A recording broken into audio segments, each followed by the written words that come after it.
Hello दोस्तों, आप सभी को मेरे चैनल स्टडी विद मी पर स्वागत है। चलिए बिना देर किए वीडियो स्टार्ट करते हैं।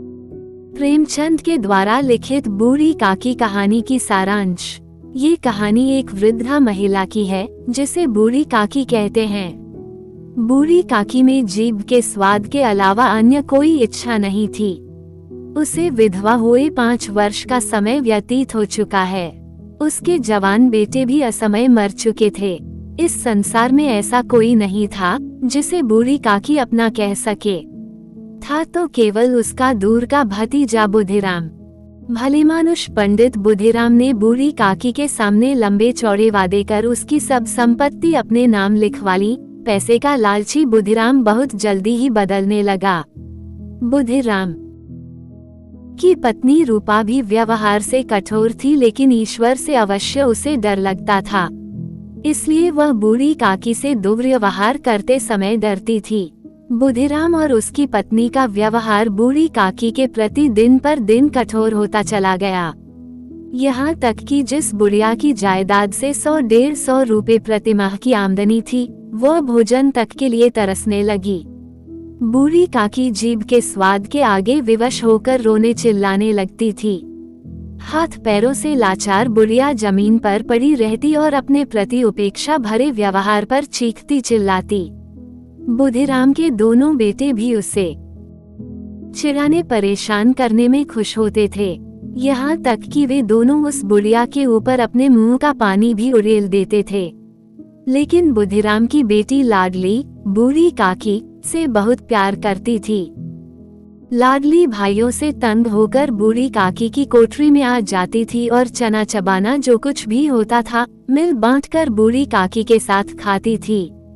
कुछ दिन बाद बुधिराम के बेटे मुखराम की सगाई थी, जिसमें भाग लेने के लिए काफी मेहमान आए हुए थे। सारे गांव में खुशी का माहौल था। चारपाइयों पर आराम कर रहे मेहमानों की नाई सेवा कर रहे थे, कहीं भाट प्रशंसा में यश गान कर रहे थे। रूपा को भी औरतों से फुर्सत नहीं थी। दौड़ दौड़कर इधर से उधर भाग रही थी। हलवाई भट्टियों पर काम कर रहे थे। कहीं सब्जियां पक रही थी तो कहीं मिठाइयां बन रही थीं। खाना पकने की सुगंध सारे घर में फैल चुकी थी। भीतर ही भीतर बूढ़ी काकी का मन भी ललचा रहा था, परंतु वह सोच रही थी कि जब उसे भरपेट भोजन ही नहीं मिलता तो मिठाई और कचौड़ी कौन खिलाएगा। रह रहकर उसकी जीभ लपलपा रही थी। कोई और दिन होता तो वह रो चीखकर सभी का ध्यान अपनी ओर खींच लेती, लेकिन अपशकुन के भय से वह चुपचाप बैठी थी। धीरे धीरे उसका मन बेकाबू होता चला गया और उकड़ू बनकर हलवाई के कहाड़े के पास जाकर बैठ गई। अचानक रूपा की नजर बूढ़ी काकी पर पड़ी तो आग बबूला हो उठी और बूढ़ी काकी को खूब भला बुरा कहा। अपमानित होकर भी बूढ़ी काकी कुछ नहीं बोली और रेंगती हुई चुपचाप अपनी कोठरी में चली गई। काफी समय बीत जाने के बाद भी बूढ़ी काकी की किसी ने सुध नहीं ली तो उसका मन बेचैन हो उठा। तरह तरह के विचार उसके मन में आने लगे। सभी लोग खा पी चुके होंगे, तेरी याद किसी को नहीं आएगी। इसी बीच उसकी भूख जोर पकड़ने लगी और हाथों के बल सरकती हुई लोगों के बीच जाकर पत्तल पर बैठ गई। लोग आश्चर्य से देख ही रहे थे कि बुधिराम की नजर उस पर पड़ गई। उस दयनीय बूढ़ी काकी को बुधिराम ने दोनों हाथों से उठाकर कोठरी में लाकर पटक दिया और खूब भला बुरा कहा। वो ये भूल गया कि आज उसे जो सम्मान मिल रहा है वह सब इसी बूढ़ी काकी की संपत्ति के कारण ही है। रह रहकर बूढ़ी काकी स्वयं को कोसती रही। कभी सोचती कि वहाँ नहीं जाना चाहिए था, बिना खाए मैं मर तो नहीं जाती। इतना दुर्व्यवहार होने पर भी बूढ़ी काकी का मन दावत में ही रखा हुआ था। कभी कचौड़ियाँ याद आती तो कभी स्वादिष्ट रायता, लेकिन लाडली के अलावा बूढ़ी काकी के प्रति किसी के मन में कोई सहानुभूति नहीं थी। रात के 11 बज चुके थे। सभी मेहमान आराम कर रहे थे। हारी थकी रूपा भी सो चुकी थी, लेकिन लाडली थी जो जाग रही थी।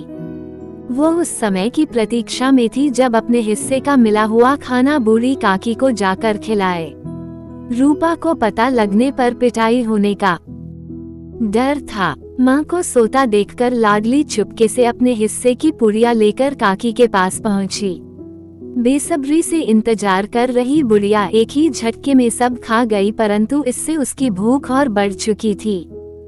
उसने लाडली से मेहमानों के भोजन करने के स्थान पर ले चलने को कहा, परंतु वहां पड़े टुकड़ों को चुन चुनकर खाने के बाद भी उसकी भूख नहीं मिटी। अंत में उसने लाडली से जूठी पत्तलों के पास ले चलने को कहा। इसी बीच रूपा की आंख खुल चुकी थी।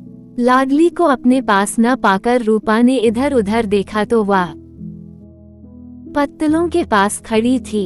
रूपा बूढ़ी काकी को पत्तलों की जूठन चाटते देखकर आत्मग्लानि एवं पश्चाताप से भर उठी। आज उसे अपने किए पर भारी पछतावा हो रहा था।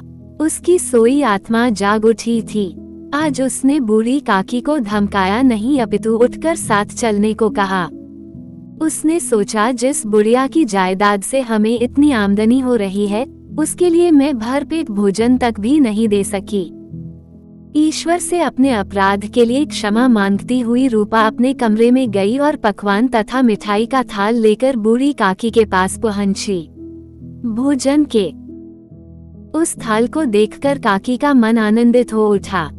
रूपा ने बड़े ही प्यार से भोजन करने के लिए कहा और विनती की कि वो ईश्वर से प्रार्थना कर दे कि वह हमारा अपराध क्षमा कर दे। बूढ़ी काकी को उस समय स्वर्गिक आनंद की अनुभूति हो रही थी। यहीं पर कहानी समाप्त हो जाती है। Thanks for watching.